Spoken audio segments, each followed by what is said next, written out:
Hello and welcome to episode 98 of the Synergen Leadership Podcast. For those of you who are listening for the very first time, my name is Julian, Carle, and I'm the CEO and the co-founder of Synergen Group. I'm passionate about all things leadership and management, so passionate in fact that I decided to start a podcast about it. Here we are in season 2, and my purpose for the podcast continues to be the same, to raise the standard of leadership. In today's show, I introduce some content around a framework called the 9-box grid. So this is an approach to looking at people's performance and their potential. It's our 12th content episode for Season 2, and it's also the 12th content episode of our Synergen Curriculum Ecosystem. Now, the reason I wanted to introduce you to the model is not only because it's getting a lot of traction that I talk to, I've become very much focused on the idea that the only way we can enable leaders at an organizational level is to give them the tools, models, and frameworks so we can then hold them accountable. So during the episode, I'll begin by giving some background on the 9-box grid. I introduce the basis of the model, which is all about performance and potential. We look at how the model can be applied in a practical sense within a team environment, and we look at all 9 boxes.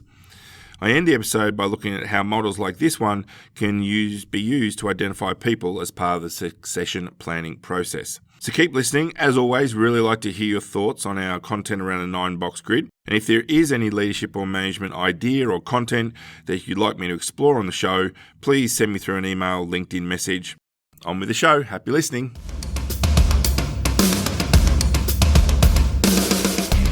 Welcome to the Synergen Leadership Podcast with Julian Carle. Julian returns in 2019 with weekly conversations with leaders and authors from Australia and around the world, giving you the opportunity to share in their journey and learn from their expertise and knowledge. Julian also shares some of the tools and techniques he uses as a leader, mentor, and facilitator, helping you to build your leadership capability and improve your confidence as a leader. So it's really good to be back here with you with another content episode of the Synergen Leadership Podcast. Really enjoying these curriculum ecosystem episodes because I think what they do is really provide a little bit of insight into some of the models which we've been using in our programs and some of the ways you can apply it in the workplace. And so today's one, which I'll put it out there straight away, is not one that I've been working with for a long time. It's one that I've been coming to recently and been doing a little work with recently. And it's really this 9-box grid, which is a format for looking at the performance and potential of individuals and really trying to consider them from the perspective of succession planning and, well, what should we do with the people in any team, any business. And so one of the things you'll first find when you go into Google and look for 9-box grid, you'll find that there's all these different variations of it. The only thing they have in common is that there's 9 boxes, but you have some that are color-coded, some that use different language, some that use very specific labels, and some use descriptors. And what I've found as I've been exploring this idea and this piece of content is that I tend to put 3 of them together, and they when you put them all 3 together, they tend to work really well for me. So I want to start by probably just sharing, I think, why it's useful to do this exercise. And look, one of the things I always talk about in the programs that I run is that we should have a clear idea of who is in our business, who is in our team, who could be a successor. And succession planning is one of the fundamental things that leaders, as they become more and more specialized, leaders as they get higher and higher on the hierarchy, leaders as they become more and more key people of risk, realistically, succession planning should be becoming a much more prevalent conversation. And whilst I find many leaders agree, I find that there's not a lot of strong succession planning going on in the workplace, and I think that can be a real challenge.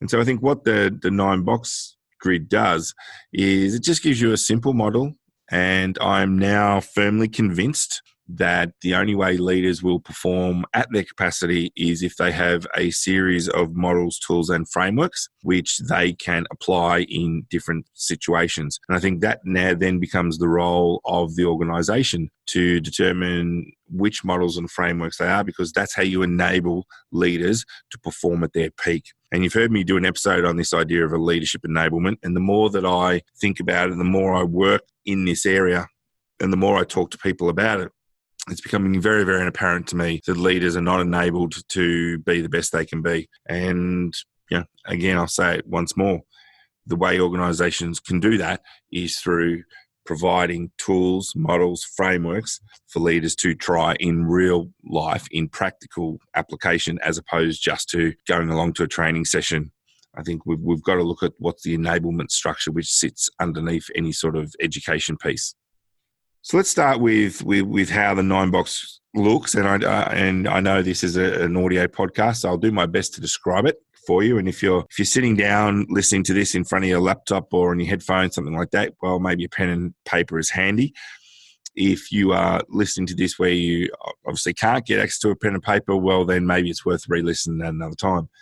But essentially, you have two axes, and down the left-hand side of an axis of a table, you have this idea of potential. And this is really where you're starting to think about, what is the potential of this particular individual? Where could they go if they really applied themselves? What are their strengths? What are their weaknesses? Where's their capability? Where's their passion? How long have they been in the business? What do they know about their business? Who are they working with in the business? These are all questions which come into this idea of potential. And importantly, where do they want to go in the business? And then the bottom axis is this idea of performance. And that is based on the current role they're in now, because that's all we can effectively measure them on, is their current role. We can't measure them on where we think they're going to be. We need to measure them on our current role. So the first two parts are potential down the left, performance across the bottom. Now I'd like you to imagine a series of 3x3 boxes within that. And essentially down the bottom you've got, so essentially they have low potential and they are a low performer. So this is where they're not meeting performance expectations and they demonstrate limited potential. And the reason is they may have reached their job potential. So then we've got a decision to make. So it's time to act. Is it a bad hire? Is it a poor fit? Do we need to consider a replacement? Or do we need to consider a significant performance improvement or finding a more suitable role? So essentially you do have two choices here. You can performance manage or you can exit them from the business. And if you ever see any of the color-coded versions of the 9-box grid, this is definitely one which is color-coded as red. Essentially these people are not adding value to your team, to your business. And, I just did a podcast earlier today, an interview, and one of the key things the person I was interviewing was talking about was this idea of exiting rapidly. Because if someone is a low performance and low potential, what value are they really provide? So then I'd like you to move up one grid. So we're still on the left-hand side. And this is where you have someone who's a medium level potential, but still a low performer. So this is where they show some potential, but performance is considered low. One of the things we need to do is focus on the reasons for low performance and actions to improve it. So it's interesting if you think about, well, if they're medium potential, why are they performing low? We need to dig and we need to understand this. And, if there isn't an improvement potential, should be reassessed and performance improvement plan put in place. So this is someone who we need to observe closely because we have a dilemma, don't we? Can improvements be made quickly? Are they likely to have scope to move a level? Do we need to provide coaching to this particular individual? So we're really starting to get into the realm of, needing to ask some serious questions about why we feel someone sits in this position on the grid. And then if we look at the top left hand of the three, someone's got high potential and they're a low performance. These people are essentially an enigma. They may be someone who's recently been promoted and hasn't had the opportunity to demonstrate high performance. It could be somewhere where we need to focus on coaching and solid development. Maybe they're in the wrong job or they have the wrong manager. Maybe they need intervention. Is it a lack of skill or a lack of will? And do they have potential to move further, but they're not performing? So this person is a real enigma because you can see the potential they have. Their performance level just doesn't match their potential. And so we've got to ask ourselves as leaders, as practitioners of leadership, what are we going to do with this person? because they're enigma. And again, questions are going to be the key to this. So what we've done in this first little piece is look at the three boxes on the left-hand side. So we've got low potential, low performance, medium potential, low performance, high potential, low performance. Now I'd like you to imagine that we're moving across into this middle column of three boxes. And down the bottom, we have someone who is essentially low potential but medium performance. So these people are specialized. They've got some talent. They've reached their career potential and they're performing. And so what we need to do is consider how can we engage, focus, motivate them. We've got to ask ourselves, can progress be made in the future? Do they perform to the standards? And really what we want to do here is we want to focus on maximizing performance while assessing future potential or maybe a more suitable role. These people were really just observing to see where they are at the moment. But they are quite effective because they are providing us with a level of performance. And remember, people can be high performers but not have that high potential simply because they don't want to go anywhere else in the organization. Then we move into the middle one, and this is essentially the box that's right in the middle of all nine. And these people are your core employees. Medium potential, medium performance. You can motivate them, you can engage them, you can reward them. You know, they've got potential for increased accountability and they're meeting current performance expectations. So the development focus becomes on increasing their performance contribution to high and also looking at how we assess their potential growth. So these people are very much the ones we want to focus in on developing. Then if you move to the top, you've got someone that's medium performance, high potential. These people are valuable assets for the organization. There's still room for maximizing their performance in the current role. And where we want to focus on increasing performance contributor high, we want to see how and what challenges we can give them. So we really want to start to stretch and develop these people. They're very valued in talent. We've got to recognize and develop them. And they're always exhibiting high levels of potential. So this could be someone to watch. And then we move back over down to the bottom right, where we're in this, they're a low potential but a high performer. So these people can be strong performers but unlikely to move to a higher level role. And again, this isn't always a bad thing because these people may not want to move to a higher role. Engagement will be important for these people because we need to keep their performance where it is currently, and we really need to focus on what we can do to maintain their level of engagement and performing at that level. They may be a specialized or expert talent.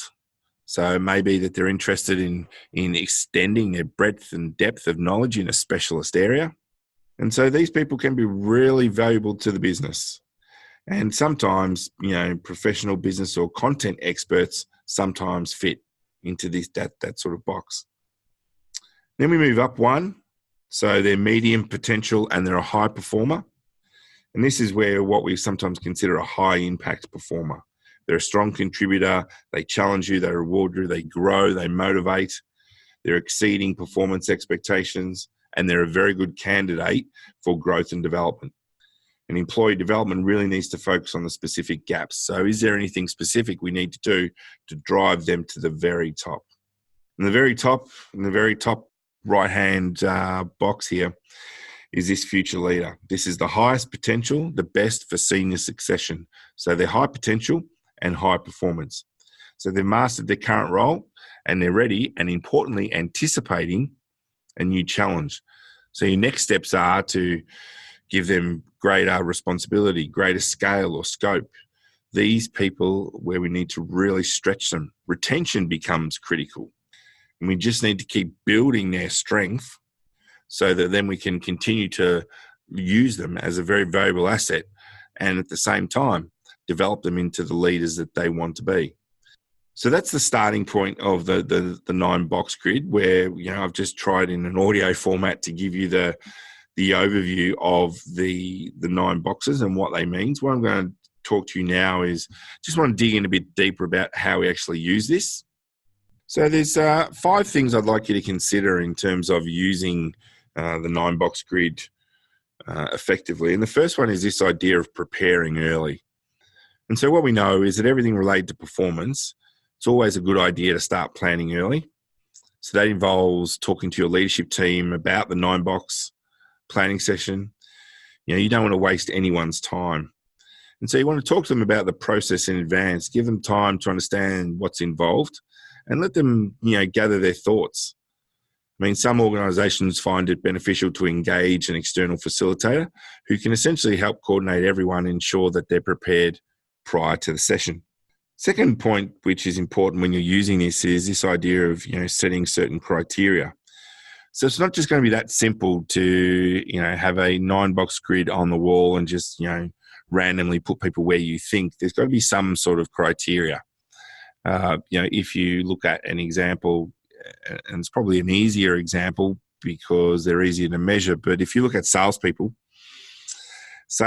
performance is generally easier to measure because ultimately they're responsible for customers, they're responsible for revenue, they're responsible for number of sales, number of contracts. However you particularly manage the sales team is up to you, but what we can always do is find a very clear measure. And so you can set criteria for that, because if someone was, and use revenue as an example, as a high performer, are they exceeding their revenue targets on a regular basis? So you've really got to set the criteria. And I think, aligning the criteria to position descriptions, past performance reviews, I think is going to support you in making it, a more useful exercise. I mean, potential, that can be tough to determine how much potential someone has. So we've probably got to come together and provide some level of definition, so everyone's on the same page, because we want everyone in the room as we're going through the 9-box to really start to feel as though, yep, okay, I understand what potential is, and if I'm not considered high potential and that's because of X, that's okay. Look, once you've set all the criteria, it's really important that questions become a key part of this. The questions need to be written and designed in such a way that they elicit some really good responses. And, sometimes this is where you would bring in your HR practitioners. In many cases, that be HR practitioners or talent and management that would be running this type of program. But we want to make sure that we're getting meaningful outcomes. We want to make sure that the information we're getting is enable us to really develop a good picture about who are our high potentials, who are our people that are ready for succession. Because one of the things that this will also do is highlight where the gaps are. So what do you need to do to really start to develop someone to move them into the next group, wherever that may be, the next box? So once you've done that, it's important to also think about, what have we got here? What are our results? So whatever the size of the team that you're doing the 9-box on, you want to take the time to have a look, and you might want to plot an entire team 9-box so you can see exactly what the spread is. It's really important to think about where they fit, because there might be levels within each box, for example, where people are more ready to move into the next box than others. It could be that people, are very happy where they are and they don't want to move. Well, then we need to analyse those results and understand why they don't want to move. Is it intrinsic to them? Is it because they don't feel as though there's the opportunity to move and they're tired? Is it because of lifestyle? Who knows? What we do know is that we've got to take the time. If you're going to even do this project properly, it's worth taking time to analyse what the results are.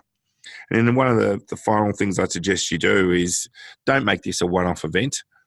I know that it can be a big undertaking, but it's important that as a result of this, we schedule catch-ups with people who have gone through the 9-box process. How are they going in their development? And this is something which really is done early on in the talent management process, in my view. Because once we've identified where we believe people sit in terms of the 9-box grid, we then need to take to that next level and think about, well, what's the best way for that individual, that person to be developed so they can move? And for some people, that's going to be attend training. For other people, it's going to have a coach. For other people, they need to act in an acting in role. For other people, they need to be involved in a project. So what the 9-box does is really position people, where do we want to invest our money?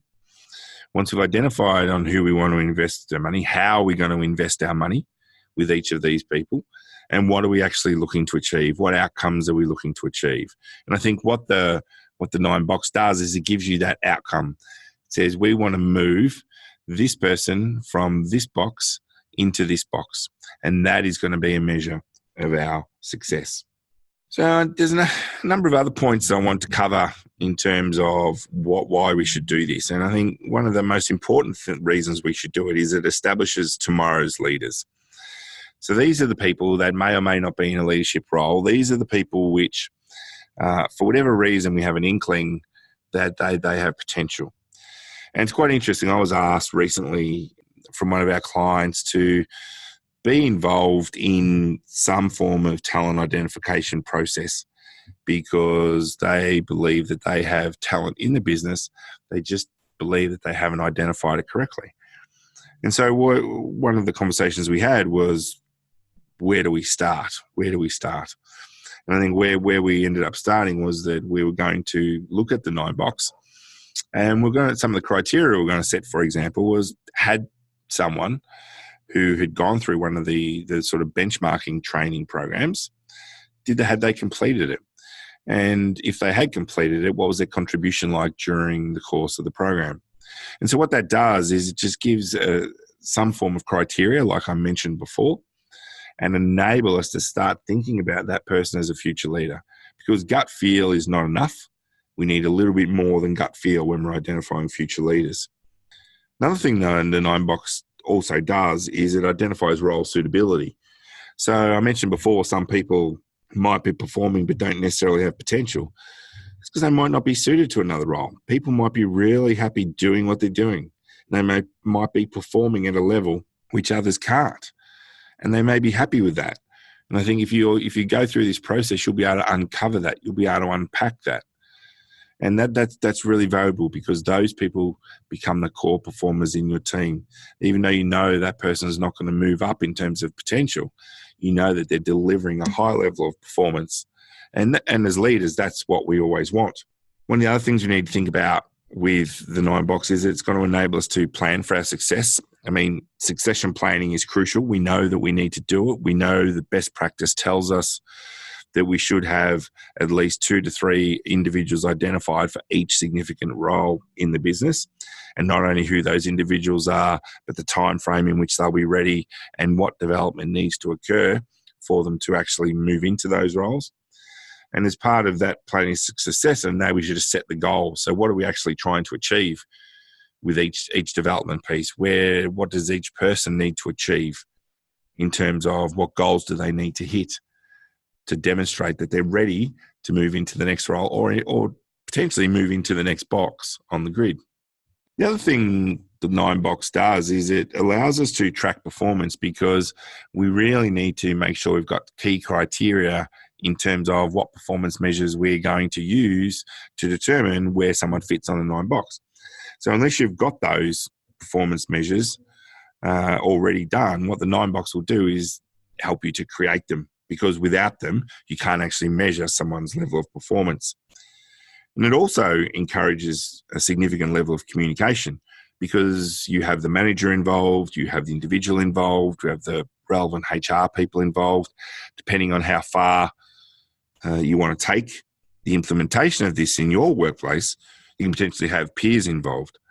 So you've got communication improving, you've got communication increasing, people know where they sit, people understand what's expected from them, people are communicating about their experience of the 9-box. So you can see why what it would do is really start to build the communication piece. And as it does that, it's going to enable collaboration.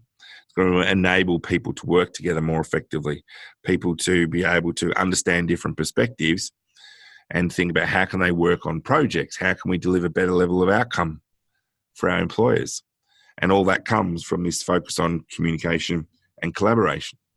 One of the most important things that the 9-box does is it promotes transparency. Now, transparency in the sense that everyone knows how performance and potential is being measured, being looked at, being viewed. I certainly don't advocate that you do a 9-box grid for every single person in your team and you put where they are and then you frame it and put it on a wall. Certainly we could recommend that, especially for those people that are sitting in that lower left-hand area where they're not performing and they don't really have a lot of potential. That's not useful for anyone. We need to try to bring people up, not tear them down. But if we can promote transparency through the conversations, through explaining why 9-box is being used as a mechanism for looking at where people go to, I think it can be really useful from that perspective. And obviously, the 9-box does empower development. Someone's gone through the process, they've gone through the workshop, they have discovered that where the organisation views them in terms of their potential and performance. If they really want to get to the next level, well, then they'll be putting their hands up for development. They'll be suggesting ideas, suggesting techniques, suggesting ways in which they can build their capability as leaders to enable them to move from one box to another. If they don't feel empowered to develop, well, then they're certainly not going to do much with the 9-box. So really, they go hand in hand. And what 9-box does is it allows them not only to feel empowered, but to take ownership. So they can take ownership of what it is they need to work on, what it is they need to improve on. Ownership is a big thing when leaders are getting higher up the organisational chart, higher up the hierarchy. They're wanting to have a piece of ownership, whatever it might be, their team, their division. Ownership is becoming, I think, one of the more and more important things to leaders, because we, as leaders, we don't just want to be told we're performing a function and it doesn't matter whether we're there or not, because where's the ownership in that? So I think one of the things 9-box does is it really does help promote that sense of ownership. And just in rounding off this section about some of the key points to consider about the 9-box, is that it does 3 more things which I think are very important. Number one of these 3 is it motivates people. People see where they sit in the 9-box and they think, no, I'm going to get to that next box. I'm going to prove to this organisation I am motivated. I'm going to prove that I'm capable and competent. It can be very much a motivating tool. And again, the caveat I put on that is that it's how it's introduced, how it's implemented from the start, and the language that's used around it. It also does enable us to build talent, which is the second of these final big 3 things. We've got to retain our talent. Someone used with me the other day the phrase, the war for talent, and that all the organisations are screaming out for the best talent, the best talent, the best talent. Well, what the 9-box does is allow you to do that. And then finally, it's about identifying risk. What are the risks that are associated with the business about not having a succession in place? What are the risks in terms of not having your high potentials identified? And that's a dangerous place to be when you go through this process and you don't have anyone's succession ready. It's a dangerous position to be in. If your key people decide to move on or are moved on, it's a dangerous position to be. So there's some ideas around the 9-box grid, the way it works, and some of the key things we should be thinking about when we're utilising the 9-box. Again, it is one of these frameworks which is really useful for being applied in the workplace. You can do it quite quickly. You can do it very comprehensively. And I'm going to encourage you to think about what's right for you and your organisation. I think the effort you put in will deliver the outcome that you're looking for. So on that note, I'm going to pretty much wrap up this content episode. This is the final content episode for season 2. So really looking forward to season 3. We've already started recording for season 3. Until then, bye for now and happy listening. Well, that wraps up episode 98 of the Synergen Leadership Podcast, another content and curriculum ecosystem episode for you. I'd like to encourage you to head on over to the Synergen Group website and engage in the conversation with us. Tell us what you liked about the episode, tell us who you'd like us to interview, or tell us what sort of content you'd like us to deliver to. And if you are an iPhone user, please feel free, head on over to the Apple site and leave us a review. Really does help us build awareness of the podcast. In next week's episode, we have another great business leader interview for you, where I chat to Nancy Youssef, who is the founder of Classic Mentoring and Coaching. It's another great business leader episode. Until then, love to hear what you think. Happy listening.